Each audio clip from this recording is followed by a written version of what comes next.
Welcome to Dark Horse Workshop, everybody. My name is Magnus, and today we're making a wide pouch.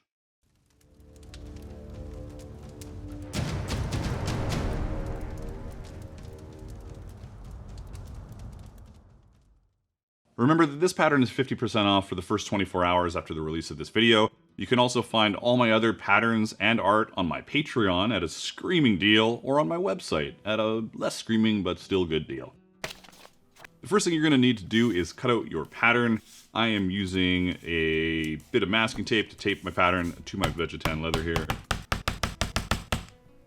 And then I am punching through everything and then cutting it out afterwards.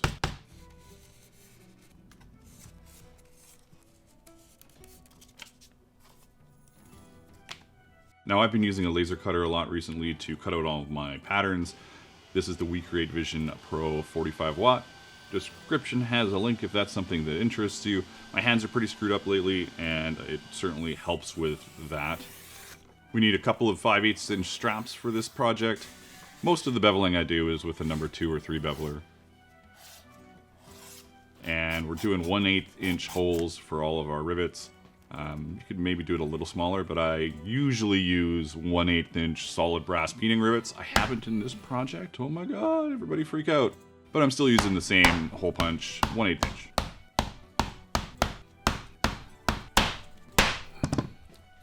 I do tons of leather carving on this channel. Fairly simple leather carving. I've got a basic leather carving video that was one of my earlier videos that I'll put right here for you. But to go over it quickly, you're wetting Vegetan leather, you are imprinting your design on it with a stylus and tracing film, and then you are cutting your lines with a swivel knife and beveling those lines to make it go under and over, give it some depth and texture depending on the beveler or stamps for backgrounding that you use. Now you can also use a laser printer to print onto tracing film. So I'll take my tracing film and I will tape it directly onto a piece of paper and then print onto that, which is amazing. Or you can just draw onto the tracing film and trace whatever you want to use in your project.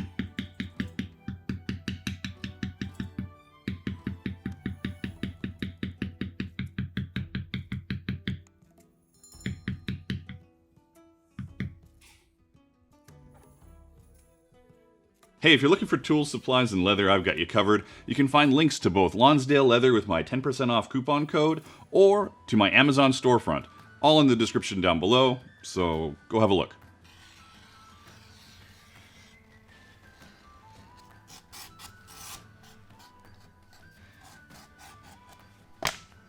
I really wanted to dye just with a dauber on this project.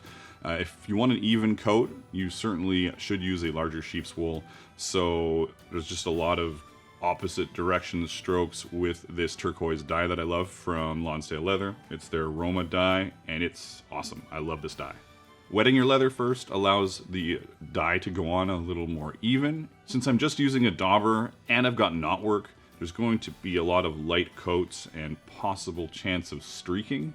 So one of the things I have to do is I have to feather it out at the edges to make sure I don't have a big glob of dye, I don't know, separating two spots that are dyed, I guess is the best way of putting that. And after you've done all the dye, a couple of things will also help even it out. Since we're painting with dyes, it's obvious we're doing some kind of leather carving project. So we're going to be using Resolene, we're going to be using oil, well, we'd use oil anyways, but we're going to be using Resolene and antique and a finish, so that will help blend that dye a little better.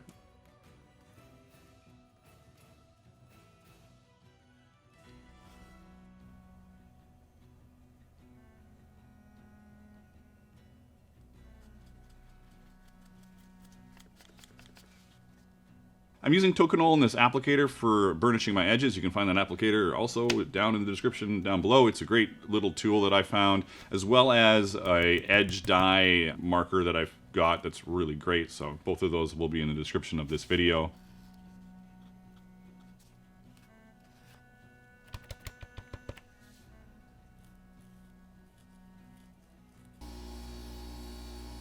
Did you know that there's a Dark Horse Workshop Discord server? There'll be a link in the description down below for you. We do contests, talk about all sorts of things, not just leathercraft.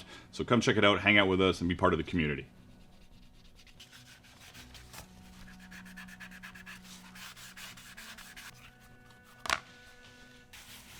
So now I am applying neat's foot oil. I'm going to let that coat go into all of the dyed parts, and I'm going to let it set in before buffing it and applying my acrylic resin finish.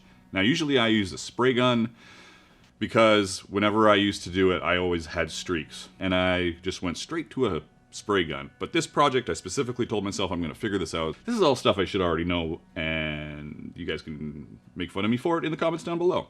So what you want to do when applying resin as a finish or resist, which is what we're doing here, you want to cut it with water 30 to 50%. You load your sponge and then squeeze out all of the excess resin and just do small circles over your project until it has an even coat that's not pooling anywhere, and then you let it dry.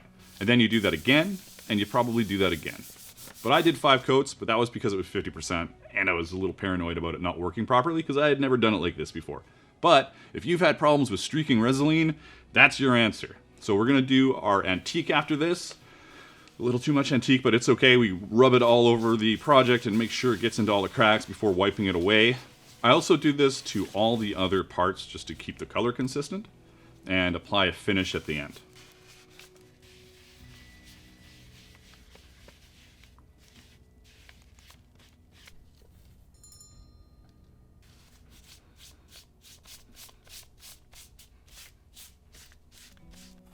Our straps need some little keepers. I've skived them down to maybe a 2 ounce. I've stapled them because that's an easy way of doing keepers. I love this little stapler. Again, there'll be a link in the description. It's awesome. I am using some brass rivets here, but not solid brass rivets.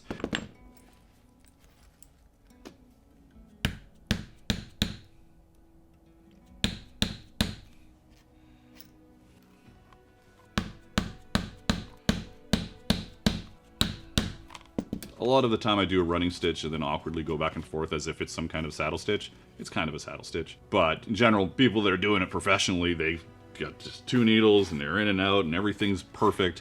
I don't know, my brain gets a little scattered and I just run one side of the thread all the way down, and then I run the other side of this thread all the way down, and it all works out.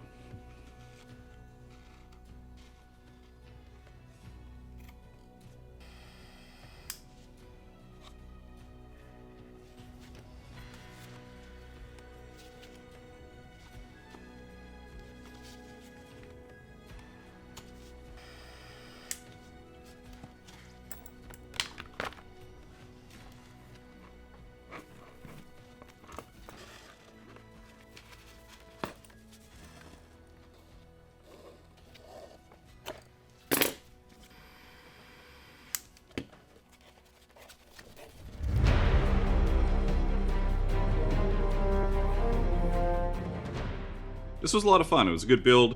If you enjoyed this video, make sure you like it, subscribe, hit that notification bell so you don't miss any of my future content. Also, make sure your notifications are set to all instead of personalized, so you get to decide what videos you watch and not YouTube for some reason. And until next time, keep on being creative in whatever it is you do.